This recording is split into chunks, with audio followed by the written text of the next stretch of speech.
So, it really starts with the idea of what we've added to create a soldier. So that being, create a soldier being the new create a class. You're creating not just your loadouts, but your avatar, what you look like. And then on top of that, you're also creating, 10 of those. So each one looks different, has different loadouts, has a different progression. When you max progress one of those guys, they'll prestige. And then, so we had this idea of all these squads and wanted to come up with a bunch of different ways that we could play with those squads and what we could do with them. It really hinged on that piece of tech and another piece of tech, which is what we've done with AI in general.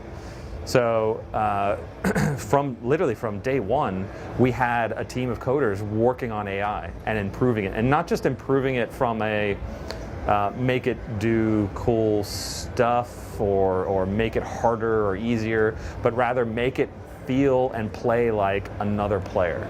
So what we have is now AI that'll run around and they'll drop shot you, or they'll jump shot, or they'll camp in a corner.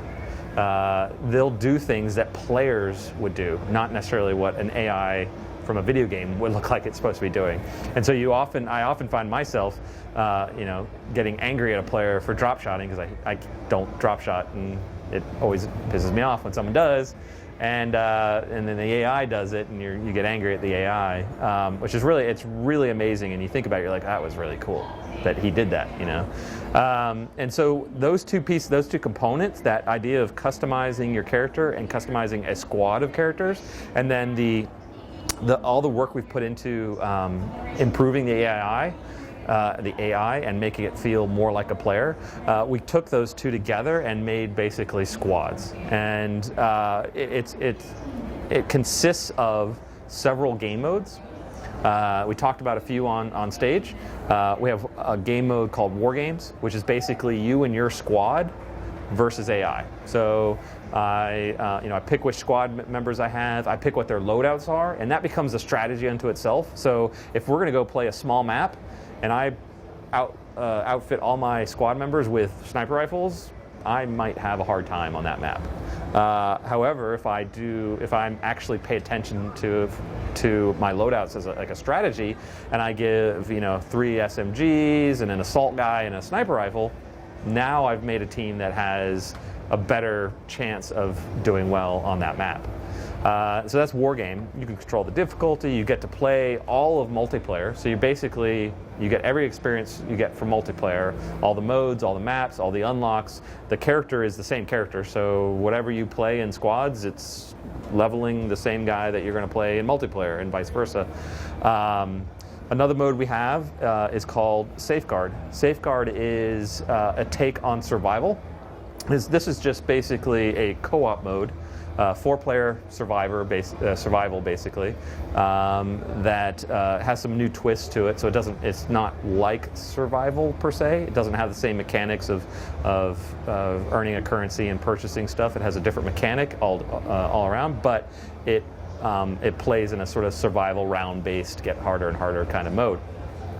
Then we have another mode called Squad v Squad, and this is basically, it'd be me and my squad against you and your squad. And we'll do sort of like a one-on-one match, but our squads and how we outfitted our squads will make a difference and potentially who's going to win. And then the last mode is called Squad Assault. And that mode is, which I think is really fascinating, is it's either me and my squad or me and a group of friends playing against other people's squads. So they're not there. They might be at work, not playing at all. It's offline squads. So what happens is, as a player, let's say if you were doing this, you have your squad, you pick 6 of those guys to be your sort of default squad.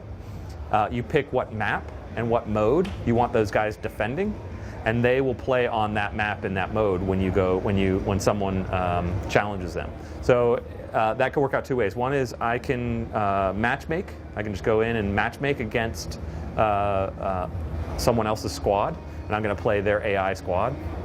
Or I could come in with, I could come with friends, and we can challenge someone on our friends list. So I can find someone on my friends list, and I go, oh, he's not very good. Let's go challenge him, and I can go play against him or his squad. For him offline, he'll actually get a notification that, hey, your squad is under attack by your so-called friend is attacking your squad, so it's going to add a really interesting sort of asynchronous offline kind of situation. And both sides, are earning XP. So if I attack your squad when you're offline, and your squad does well, you're going to earn some XP.